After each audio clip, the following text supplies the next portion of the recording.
सबने पद्मावत मूवी देखी होगी, है ना। उसमें आपने दो लोगों का नाम सुना होगा, गोरा और बादल।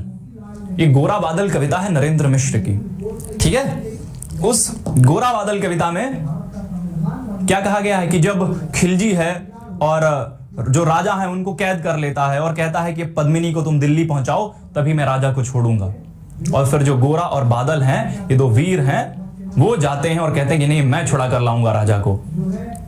तो ये कविता है नरेंद्र मिश्र ने लिखी है कि दोहराता हूं सुनो रक्त से लिखी हुई कुर्बानी, दोहराता हूं सुनो रक्त से लिखी हुई कुर्बानी, जिसके कारण मिट्टी भी चंदन है राजस्थानी।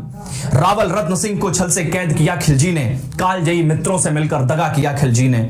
खिलजी का चित्तौड़ दुर्ग में एक संदेशा आया, जिसको सुनकर शौर्य शक्ति पर फिर अंधियारा छाया।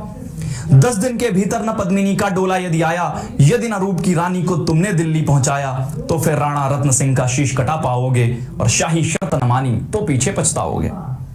यह दारुण संवाद लहर सा दौड़ गया रण भर में, यह बिजली की तरह क्षितिज से फैल गया अंबर में। महारानी हिल गई, शक्ति का सिंहासन डोला था सतित्व मजबूर, जुल्म विजयी स्वर में बोला था।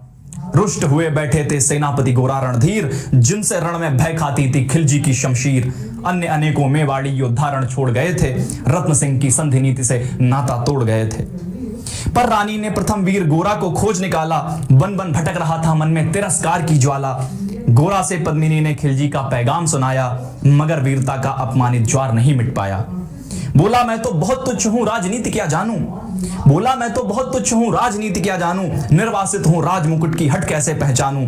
बोली पद्मिनी समय नहीं है वीर क्रोध करने का, अगर धरा की आन मिट गई घाव नहीं भरने का। दिल्ली गई पद्मिनी तो पीछे पछताओगे, जीते जी राजपूती कुल को दाग लगा जाओगे। राणा ने जो कहा किया वो माफ करो सेनानी, यह कहकर गोरा के कदमों पर झुकी पद्मिनी रानी। यह क्या करती हो गोरा पीछे हट बोला, और राजपूती गरिमा का फिर धधक उठाता शोला। महारानी हो तुम सिसोदिया कुल की जगदम्बा हो, प्राण प्रतिष्ठा एक लिंग की ज्योति अग्निगंधा हो। जब तक गोरा के कंधे पर दुर्जय शीश रहेगा, महाकाल से भी राणा का मस्तक नहीं कटेगा। और तुम निश्चिंत रहो महलों में देखो समर भवानी, और खिलजी देखेगा केसरिया तलवारों का पानी। तो ये बहुत लंबी कविता है ना। तो ये जो महत्वपूर्ण पंक्तियां थी मैंने आपको सुनाई। फिर दोहराता हूं सुनो रक्त से लिखी हुई कुर्बानी, जिसके कारण मिट्टी भी चंदन है राजस्थान।